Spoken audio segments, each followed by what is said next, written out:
Attorney, diretsahan lang po tayo. Ano po ang argument ng inyo pong grupo kung bakit sinasabi niyo po na unconstitutional yung ginagawang impeachment proceedings sa Kamara? Well, it is unconstitutional because at threshold level pa lang dun sa House Committee on Justice, the complaint should have been dismissed. Specifically, yung third complaint as well as the fourth complaint. Why? Because the third complaint violated the sacrosanct nature of an endorsement. If you will notice, yung second endorser na congressman, si Congresswoman De Lima. Yung third endorser, same pa rin, si Congresswoman De Lima. So sa third impeachment complaint, we believe that an endorsement is a sacrosanct function.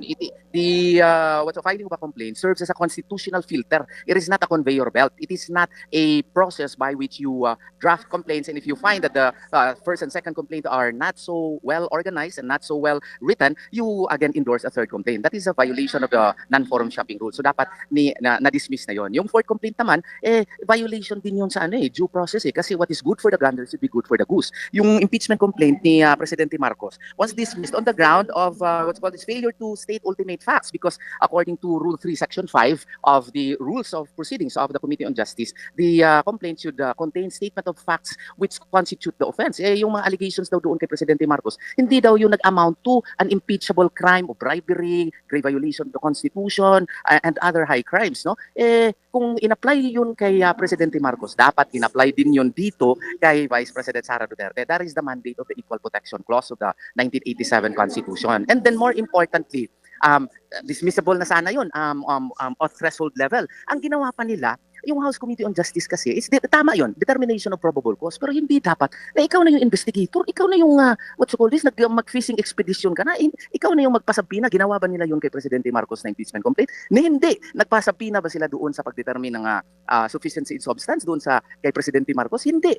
Kaya nga, kung anong in-apply nila doon kay Presidente Marcos, dito rin, nagiging na sila, nag-conduct na sila ng fishing expedition, na bawal yun, maski nga mga corporation na hindi na state doon sa complaint, sinali na nila. So it has become a very expansive investigative process which is no longer within the function of the House Committee on Justice. Kung kulang yung complaint, edi kulang, edi i-dismiss nila. Hindi yung sila na yung magiging investigator, sila na yung nangangalap ng ebidensya. Mali yun. Kung hindi nila in-apply yun kay Presidente Marcos, dapat hindi rin yun i-apply kay Vice President Sara Duterte. Ang amin dito, yes, there should be accountability. But then again, the Vice President already explained everything in the past about what happened with her funds. No? This is a question of constitutional limits. Accountability, questions of accountability should be determined in accordance with constitutional limits such that due process must still be observed. Para sa inyo po ba, Attorney, hanggang saan lang ba dapat ang mandato ng Kamara or ng House Justice Sige po. Nandun lang yun sa 1987 Constitution, nakamandate dun sa Article 11, Section 3 thereof. Dapat, kung ano yung nakalagay doon sa complaint, i-assess nila sufficient in form and in substance ba ito. Mag-render na kaagad sila ng report. Kung meron ngang sufficiency in substance, if there is a need for a hearing for clarification of the matters that are stated in the complaint, well, I may concede that it may be done, but if you will now accordingly subpoena for documents which are not existing in the complaint, you will subpoena for evidences from certain corporations which are not even stated in the complaint, you are already committing grave abuse of discretion amounting to lack or excess of jurisdiction. So kaya, yung katangahan nila, huwag nila isisi sa amin. Kasi kami nagmamasid, bumoto kami ni VP Sara Duterte. Alam nga naman, i-allow namin yan to continue when there is a grave constitutional violation. So dapat, kami din, mag-file kami ng kaso. Mahal na mahal namin si VP Sara Duterte. Binoto namin 32 million. Tapos babastusin lang ng ilang congressman na dapat nga sana sila pa yung nag-file ng complaint, ha? Dapat neutral sila on the level of Committee on Justice. Sila pa ang mag-determine ngayon kung may Committee on Substance. Ano yan? Sila yung nag-file ng complaint tapos sila pa ang magdedesisyon. Basic dictates of fairness and neutrality should have commanded na nag-inhibit muna sila. Silang nandun, napaka-active. Sila pa yung pinakamaingay doon. Bawal na bawal sana yun. Ginawa nila. Anong gagawin ni Atty. Torion? Dekano tayo ng law school. I could not tolerate that when there is a grave constitutional violation. Maski hindi kami nakipag-coordinate doon kay VP Sara Duterte in our capacity as citizens and taxpayers, we will file it. Nobody can prevent us because it is our right within Article 8, Section 1 of the 1987 Constitution. Being a citizen, a particle of sovereignty, we have the right to file a case. Attorney, si Maricel po ito. Pero ang sinasabi po kasi, katwiran ni na Congressman De Lima, ito daw pong ginawa yung hakbang na pagsasampa ng panibagong kaso sa Supreme Court, pagpapakita po na pagiging desperate para takasan ni VP Sara yung kanyang accountability. Actually, binabaliktad lang ni Congresswoman De Lima. I respect her very much. Kaibigan kami. Pero binabaliktad niya ang desperation sa kanila. Nakikita natin dun sa kanila, ilang beses na nila inuulit-ulit ito. An impeachment complaint is personal. Hindi yan institutional. Pati yung mga complaints nila, pagiging DepEd secretary, hindi naman naka-identify doon kung sinong nakatanggap, sinong bumigay.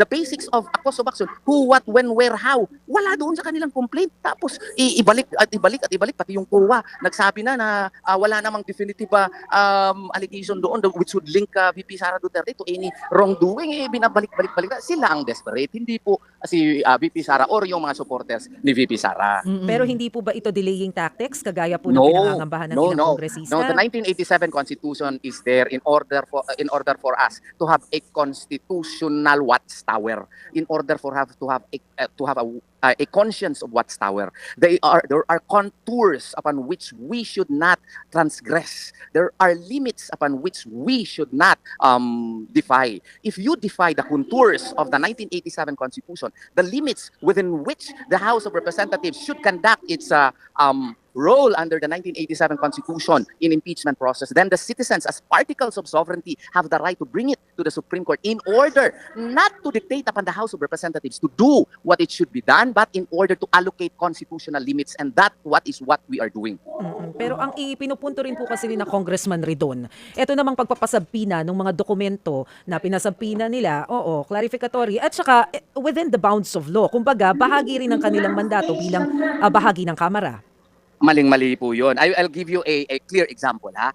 In Article 5 of the 3rd Sabalia complaint, it invokes unexplained wealth and non-disclosure. It alleges that the respondent's salary could not explain hundreds of millions in her bank accounts and concludes that she failed to disclose assets and true net worth. That can be found in paragraphs 285 and 290. In the 4th complaint of Cabrera, Article 5, it refers to preliminary documentary leads, public records, omissions, and inconsistencies in SALN, suspicious cash flows, possible nominee arrangement, and asks for bank records and forensic accounting in paragraphs 233 to 243, paragraphs 247 to 248. Anong ginawa nila? Nagpasabina sila, overbroad masyado, covering 2007 to 2013, 2016 to 2022, and 2022 to 2025. It's subpoena the BIR for ITR, so VP Sara and Manasseh Carpio. It's subpoena SEC general information sheets, audited financial statements, and corporate documents of multiple companies which are not even stated in the complaint.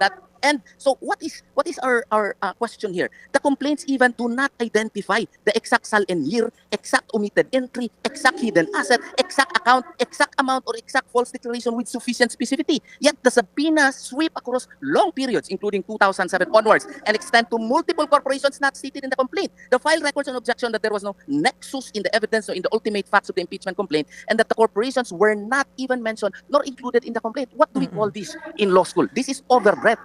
And this shows that the committee was not proving a specifically pleaded discrepancy. It was broadly searching for one. It was in effect a fishing expedition. Okay, Meron pero- pang iba, pero with limited time, hindi ko ma-explain lahat. Nandun yun sa aming press conference. Masyadong overbroad na, para na siyang licensed roving commission, which should not be done.